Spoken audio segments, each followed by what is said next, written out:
This is Ben Shalom, and you're watching Sporting Icons. Okay, so obviously a lot of people have seen the footage and the photographs and whatever else of Tyson Fury being escorted from a pub or club in his hometown of Morecambe Bay, and of course falling on his face outside the place as well. Obviously he'd been drinking a little too much. Now, my reaction to this one is quite simply a case of, well, we've all been there. I've been there numerous times, okay? I was never to the point where I was addicted to this kind of stuff, but one day I just woke up and said, you know what, stop it now. Will Tyson ever get to that point? Who knows? But obviously a lot of comments that we're seeing are, well, Tyson's back to his old ways. He's going to go down that spiraling path of his mental fragility, and he's going to be drinking, and he's going to be doing more even excessive things, putting things up his nose and that again and whatever else. Now, firstly, it's not my business, not my concern. He's a grown man. He's entitled to do whatever it is that he wants to do. Has the loss to Oleksandr Usyk affected him to the point where he does this? Maybe, or maybe he just does this anyway, okay? But you know, it's not the first time that this kind of thing's happened. We've seen it happen with Tyson. Didn't happen in France or something like that, I think it was.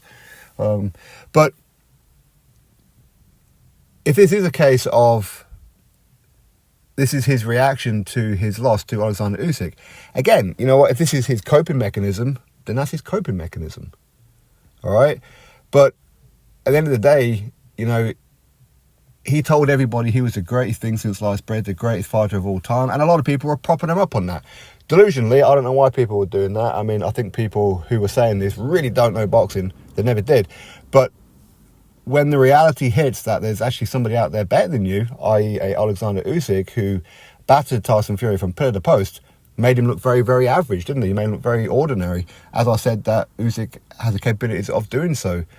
But the reality of falling from that high cloud to the reality of earth is going to hit you with a bit of a thump. Of course, a lot of people are concerned about him spiraling out of control and doing the things that he used to do before. Now, I'm not too sure whether or not any of what he claimed had happened to him before about his mental health was real.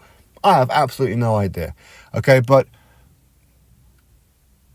ultimately, he's just doing what people do. I mean, will it affect what happens in the rematch of Oleksandr Usyk? I don't think so. I think whatever's going to happen is going to happen anyway. And can Fury get revenge on Usyk? Well, he can. However, it's not looking too good.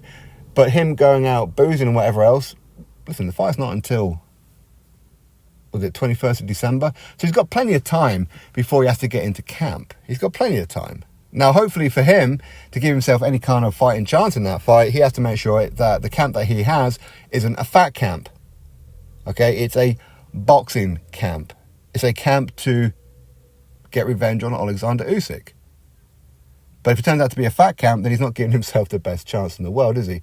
Now, for all we know, before this latest incident in his hometown of Morecambe, maybe he was already at the gym hours beforehand. He may well have been. Okay, we don't know. Maybe he's already done his morning run. Maybe he's not affected really by this loss to Oleksandr Usyk. Maybe it doesn't bother him that much. And I'm sure when he looks at his bank balance after that fight, it's going to soften the blow a little bit. But listen, at the end of the day, he's just doing what people do. All right, he's not doing anything that you and I haven't done, or most of us haven't done at least anyway, at some point. You know, most of us have been escorted from pubs and clubs, and we've got into fights, and we make complete asses of ourselves, we've fell on our face and whatever, okay? It just happens.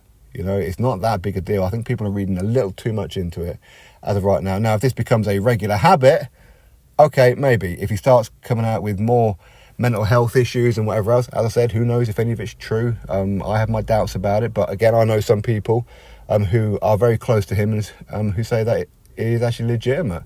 But at the end of the day, that's for him, isn't it? You and I can criticise him for his performance against Usyk, the fact that he lost. You and I can praise the fact that he gave it a go, and maybe he can bounce back and whatever else.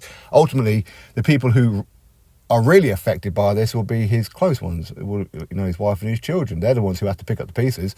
They're the ones who have to console him. They're the ones who have to live with him after all this. And if he loses again, maybe it's going to be even more unbearable. Who knows? But hey, listen, at the end of the day, him getting drunk is just him getting drunk. I really don't see the point or the problem with it. I really don't. You know, he's entitled to do whatever it is that he wants to do. Okay? That's my thoughts on it all. Will it affect the rematch? As I said, it depends on whether or not, if this is a regular thing, and whether or not he has a fat camp or whether he has a boxing camp at that point, if he lets himself go between now and get back into camp. But anyway, we'll have to wait and see. My thoughts, drop me yours, click thumbs up, subscribe, catch you next video.